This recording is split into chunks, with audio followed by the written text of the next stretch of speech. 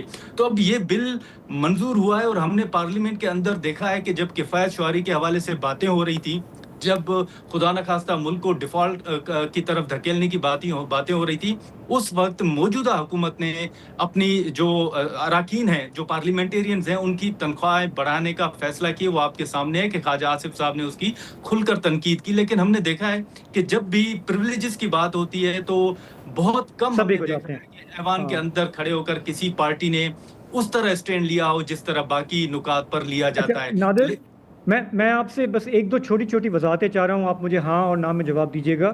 اس وقت ہم صرف بات کر رہے ہیں منتخب نمائندوں کی, لیکن کیا یہ بات صحیح ہے کہ ہمارے بیوروکریٹس, ہمارے ججز, ان کو اور ان کی فیملیز کو بھی یہ پریویلیجز حاصل ہیں اور اس بل میں ان کا بھی آتا ہے؟ اور کیونکہ منتخب نمائندے کہہ رہے ہیں کہ ہم تو وہی چیز مانگ رہے ہیں جو بیوروکریٹس کے پاس بھی ہیں, دوسرے اعلیٰ عہدیداروں کے پاس ہیں, ہم بھی وہی مانگ رہے ہیں. Is that right? جی, اور یہ بالکل درست ہے. اور دوسری بات یہ ہے کہ اگر آپ لسٹ دیکھیں گے تو اس لسٹ میں صرف چیف الیکشن کمشنر یا ججز یا بیوروکریٹس نہیں ہیں, ایسے ادارے بھی شامل ہیں جو آپ دیکھ کر حیران ہوں گے کہ ان کو بلو پاسپورٹ دینے کی کیا ضرورت ہے. بہت لمبی لسٹ ہے جس میں یہ مطلب سمجھیں کہ جو ہم لیڈ کیپچر کی بات سنتے ہیں کہ سب آپس میں ملے ہوئے ہیں, سب پارٹیاں, سارے عہدیدار, جو ہمارے حکمران طبقہ ہے وہ سب چاہتا ہے کہ ہماری مراد بڑھیں. میں چھوٹی سی ایک اور وضاحت چاہ رہا ہوں. اس وقت ہم چاروں لوگ جو بیٹھے ہوئے ہیں, کسی کے پاس کبھی بلو پاسپورٹ رہا ہے؟ میرا نہیں خیال. ٹھیک ہے, میں کنفیس کرتا ہوں میرے پاس رہا ہے. جب ہمارے والد صاحب بہت عرصہ پہلے 88-89 میں وفاقی وزیر بنے تھے, ہم اسلام آباد گئے, میری 18 سال عمر تھی, تو انہیں ملا اور فیملی جو کہ میں بیٹا ہوں تو مجھے ملا. کچھ عرصے کے لیے وہ تھا, پھر ظاہر ہے کہ جیسے ہی وہ ٹینیور ختم ہو گیا تو ہم گرین پاسپورٹ پہ آ گئے. میرا سوال یہ ہے کہ یہ جو ہے کہ منتخب نمائندے کو اپنے ٹینیور میں اور اس کی فیملی کو, یہ مجھے یہ لگتا ہے کہ یہ تو ایک پرانا اصول چلتا آ رہا ہے.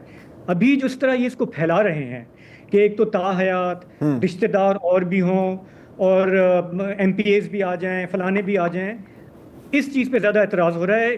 اور ان پرنسپل کہ ٹھیک ہے جب آپ سرو کر رہے ہیں, you are an elected member, اس ٹینیور میں آپ کو مل, بٹ یو کانٹ سے کہ میں لائف ٹائم رہوں گا, 1 مہینے کے لیے سینیٹر بناؤں, لائف ٹائم میں اور میرے بچے جو ہے وہ کریں گے. ایم آئی رائٹ کہ کرٹیسزم اس پر ہے؟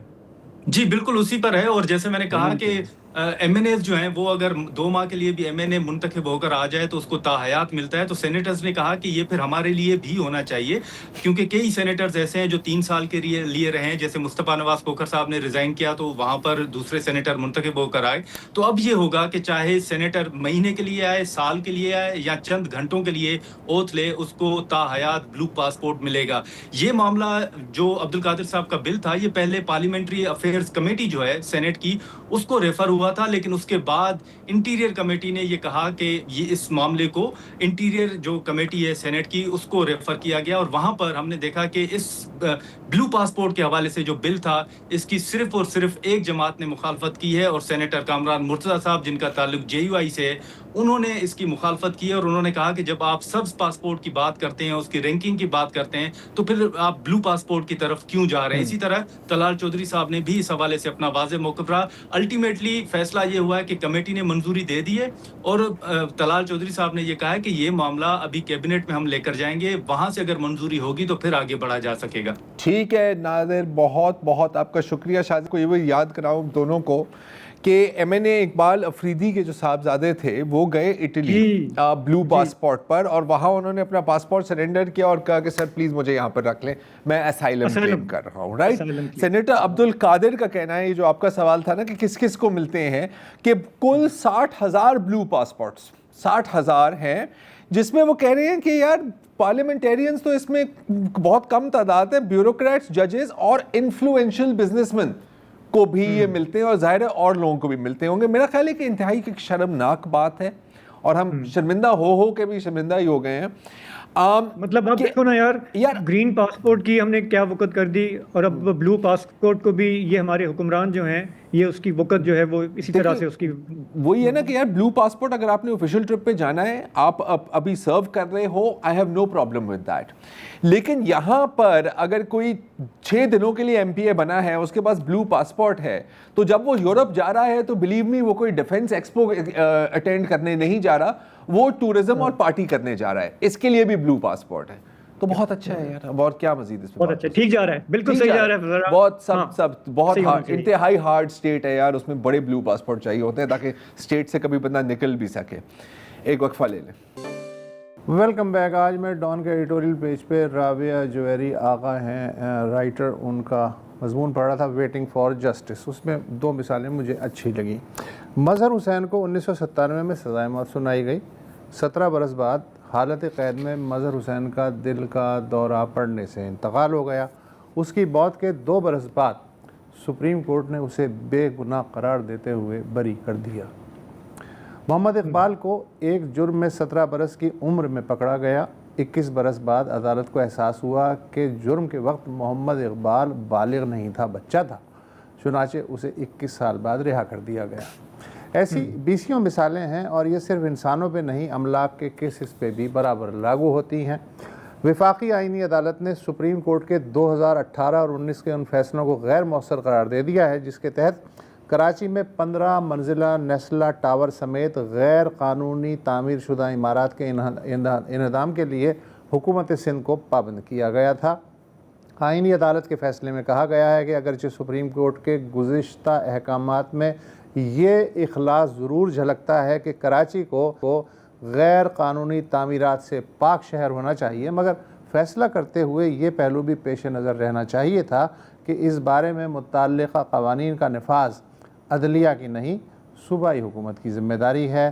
اس سلسلے میں صوبائی سطح پہ غیر قانونی تعمیرات کو قانون کے دائرے میں لانے کے لیے جو قاعدے ضابطے موجود ہیں, اعلیٰ عدالت کو انہیں بھی مد نظر رکھنا چاہیے تھا فیصلہ دیتے ہوئے. اعلیٰ آئینی عدالت نے مارگلا نیشنل پارک میں منال ریسٹورنٹ کے انہدام سے متعلق سپریم کورٹ کا اگست 2024 کا فیصلہ بھی غیر مؤثر قرار دیتے ہوئے کہا کہ اس مقدمے کی سماعت ٹرائل کورٹ میں تیزی سے ہونی چاہیے, جبکہ اس بارے میں انتظامی امور کا فیصلہ متعلقہ مجاز اتھارٹیز کے دائرے میں آتا ہے, CDA وغیرہ. بینچ میں شامل جسٹس حسن اظہر رضوی نے کہا کہ عدالتوں کو فیصلے جذبات کی بجائے قانون کے مطابق کرنے چاہیے. ہمارے ساتھ بیرسٹر صلاح الدین صاحب موجود ہیں, وقتاً فوقتاً ہم انہیں زحمت دیتے رہتے ہیں. بیرسٹر صاحب, نیسلا ٹاور اور منال سمیت غیر قانونی یا بے قاعدہ تعمیرات کے بارے میں وفاقی آئینی عدالت کا نظر ثانی فیصلہ سر آنکھوں پہ ہے, لیکن سائل کرے تو کیا کرے, ناانصافی اور انصاف کی حد کہاں سے شروع ہو کے کہاں ختم ہوتی ہے, اور اس سوال کا کیا جواب ہے کہ سپریم کورٹ کا اوریجنل فیصلہ درست تھا یا آئینی عدالت نے اب اسے درست کیا ہے؟ جی دیکھیں, اس میں دونوں کیسز کو ساتھ ملایا جا رہا ہے. ویسے یہ دونوں کیسز کافی مختلف ہیں. اگر بات کریں یہ منال ریسٹورنٹ کی, تو اس میں کیونکہ بات ہوتی ہے کہ کیا سپریم کورٹ نے پہلے جو جوڈیشل اوور ریچ کیا تھا یا FCC نے اب غلط سپریم کورٹ کا فیصلہ واپس لیا ہے. جو اوریجنلی منال ریسٹورنٹ کا کیس تھا وہ سپریم کورٹ نے سو موٹو از خود جو تھا وہ نہیں لیا تھا. وہ دراصل اسلام آباد ہائی کورٹ میں ایک پٹیشن دائر ہوئی تھی کہ مرگلا ہلز جو ہیں وہ ایک نیشنل پارک میں آتے ہیں اور اس میں کئی وائلیشنز ہو رہی ہیں جو نیشنل پارکس کے قوانین ہیں. اس میں اسلام آباد ہائی کورٹ نے یہ فیصلہ دیا تھا کہ ایک وہاں نیوی نے گولف کورس بنایا ہوا تھا, تو انہوں نے کہا کہ یہ گولف کورس نیشنل پارک میں نہیں بنایا جا سکتا, اس کو ہٹایا جائے. دوسرا انہوں نے اس میں جہاں جو منال ریسٹورنٹ تھا اس کے حوالے سے یہ کہا تھا کہ منال ریسٹورنٹ نے پہلے وہاں ایک عمارت کی لیز لی تھی CDA سے. اس کے بعد جب وہ لیز کی ایکسپائری ڈیٹ آ رہی تھی تو پھر انہوں نے ایک اور اسی عمارت کی اور اسی علاقے کی انہوں نے لیز لے لی تھی. آرمی ڈائریکٹریٹ تھا, وہ ویٹرنری اور ری ماؤنٹ وغیرہ ایک ان کا اپنا ایک ادارہ تھا, وہاں سے لیز لے لی تھی. اس پہ اسلام آباد ہائی کورٹ نے کہا کہ CDA بھی جو تھی وہ کمرشل ریسٹورنٹس کی اجازت نیشنل پارک کے اندر نہیں دے سکتی تھی, اور جہاں تک اگر اب یہ کہا جا رہا ہے کہ آرمی وہ جگہ جو تھی وہ آرمی ڈائریکٹریٹ کی تھی کہ ان کو 1910 میں غالباً گھوڑے چرانے کے لیے وہ جگہ دی گئی تھی، تو اگر ایسا تھا بھی تو آرمی ڈائریکٹریٹ بھی کمرشل لیزز اس گھوڑے چرانے والی جگہ پہ نہیں دے سکتی تھی۔ تو اسلام آباد کا فیصلہ جب آیا تو پھر اس کے بعد نیچرلی منال ریسٹورنٹ والوں نے اپیل کی سپریم کورٹ میں، سپریم کورٹ نے وہ خارج کر دی۔ اس کے بعد اب یہ ایف سی سی کا جو فیصلہ آیا ہے انہوں نے ریورس کیا ہے، انہوں نے کہا ہے نہیں پہلے یہ تعین کیا جائے کہ جگہ وہ ڈائریکٹریٹ کی تھی یا سی ڈی اے کی تھی، اور جہاں تک نیشنل پارک کا معاملہ ہے وہ نیشنل پارک کو انفورس کرنے کی جو اتھارٹیز ہیں وہ اس کو دیکھیں۔ میری نظر میں تو جو پہلا فیصلہ تھا وہ صحیح تھا کہ کیونکہ یہ تو ہمارے سامنے کی بات ہے کہ جو وہاں ایکسپینشن ہوئی تھی منال ریسٹورنٹ اور ساتھ میں جو 2-3 ریسٹورنٹس تھے، کہ پہلے ایک چھوٹا سا وہاں ایک چھوٹی سی عمارت تھی جہاں ایک ڈھابا نما تھا، اور اس کے بعد وہ پورا کا پورا جو پہاڑ تھا وہ ٹیک اوور ہو گیا تھا۔ تو میں سمجھتا ہوں کہ بہتر فیصلہ پہلا سپریم کورٹ، اسلام آباد ہائی کورٹ اور سپریم کورٹ کا تھا نیشنل پارک کے حوالے سے۔ جہاں تک نسلا ٹاور کی بات ہے، یہ پہلے میں وضاحت کرتا جاؤں کہ نسلا ٹاور میں میں وکیل بھی تھا، تو یہ جو بھی میری رائے ہے آپ اس کیویٹ کے ساتھ دیکھیں۔ نسلا ٹاور کا ابھی جو یہ رپورٹ تو ہوا ہے کہ نسلا ٹاور کا فیصلہ ایف سی سی نے واپس لیا ہے، مگر اگر آپ ایف سی سی کا ایکچوئل فیصلہ دیکھیں وہ جو جسٹس گلزار صاحب نے 2-3 اور آرڈرز کیے تھے ان کے حوالے سے ہے، جو انہوں نے کہا تھا کہ پورے کراچی شہر میں کسی قسم کی کمرشلائزیشن نہیں ہونی چاہیے ایٹسیٹرا، تو وہ آرڈرز انہوں نے ریکال کیے تھے۔ براہ راست نسلا ٹاور والے آرڈر جو ہیں وہ فی الوقت ریکال نہیں ہوئے۔ بہرحال اپنا نسلا ٹاور کا بھی جو سچویشن تھی وہ الگ تھی۔ نسلا ٹاور میں سپریم کورٹ نے از خود نوٹس لے کے اس نسلا ٹاور میں کیس یہ تھا کہ آیا بلڈر نے کوئی 200-250 گز زمین جو ہے وہ انکروچ کی ہے، اس پہ کنسٹرکشن کی ہے یا نہیں۔ بلڈر کا اس میں یہ کہنا تھا کہ جو وہ 200-250 گز کی زمین ہے وہ دراصل وہ پٹا ہے کہ جو اس شارع فیصل پہ اس کی اوریجنل جو باؤنڈریز تھیں وہ کوئی 280 فٹ کی تھی، مگر جب 1957 میں شارع فیصل کی ری الائنمنٹ ہوئی تو صرف 240 فٹ اس کی چوڑائی جو تھی محدود کی گئی، جس کی بنیاد پہ پھر دونوں سائیڈوں پہ 20-20 فٹ کا ٹکڑا سارے پلاٹ ہولڈرز کو ملا، جو انہوں نے پھر اس کے پیسے ادا کیے اور وہ شامل ہوا۔